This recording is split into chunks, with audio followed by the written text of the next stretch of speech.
नमस्कार दोस्तों, जय श्री कृष्णा। आज के इस वीडियो में हम जानेंगे धनुर्विद्या का एक अद्भुत चमत्कार। जी हाँ दोस्तों, द्रोणाचार्य भरद्वाज मुनि के पुत्र थे। ये संसार के श्रेष्ठ धनुर्धर थे।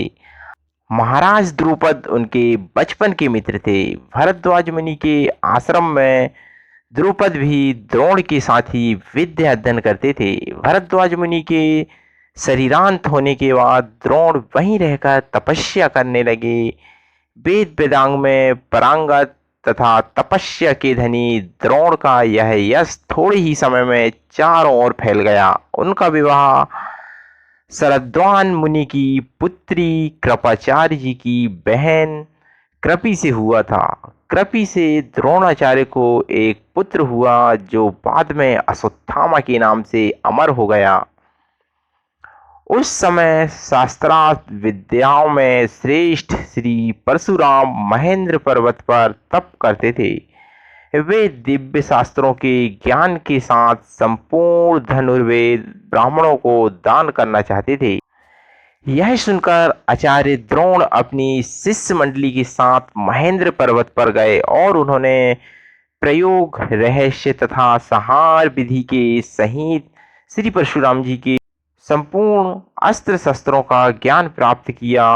अस्त्र शस्त्रों की विद्या में पारंगत होकर द्रोणाचार्य अपने मित्र द्रुपद से मिलने गए। द्रुपद उस समय पंचाल नरेश थे। आचार्य द्रोण ने द्रुपद से कहा, राजन, मैं आपका बाल सखा द्रोण हूँ। मैं आपसे मिलने के लिए आया हूँ। द्रुपद उस समय ऐश्वर्य के मद में चूर थे। द्रुपद ने द्रोण से कहा, तुम मूढ़ हो, अपनी लड़कपन की बातों को अब तक ढो रहे हो। सच तो यह है कि दरिद्र मनुष्य धनवान का, मूर्ख विद्वान का और कायर सूरवीर का मित्र हो ही नहीं सकता। द्रुपद की बातों को अपमानित होकर द्रोणाचार्य वहां से उठकर हस्तिनापुर की ओर चल दिए।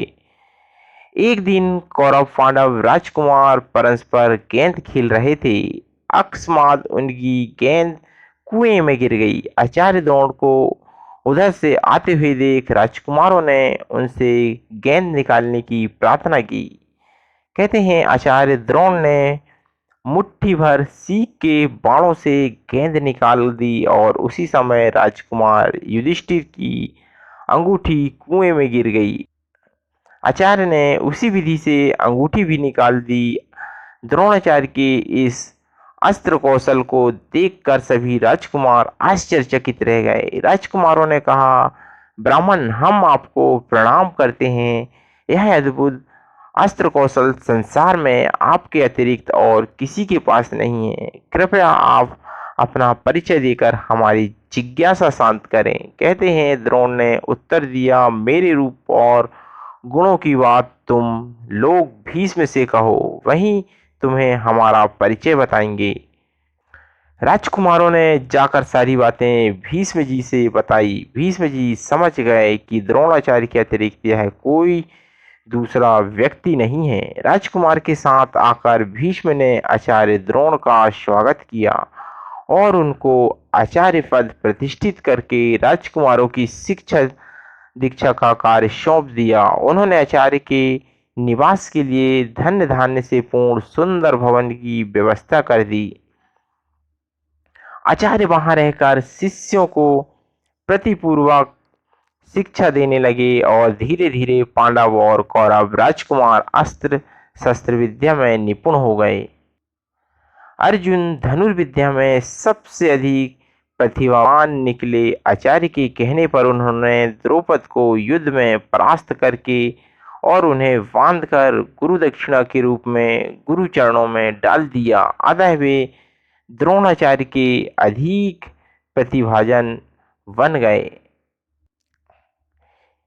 इसी के साथ दोस्तों हम लेते हैं इस वीडियो से विदा। वीडियो अच्छा लगा हो तो लाइक, कमेंट्स एवं सब्सक्राइब जरूर कीजिएगा। जय श्री कृष्णा, जय जय श्री राधे।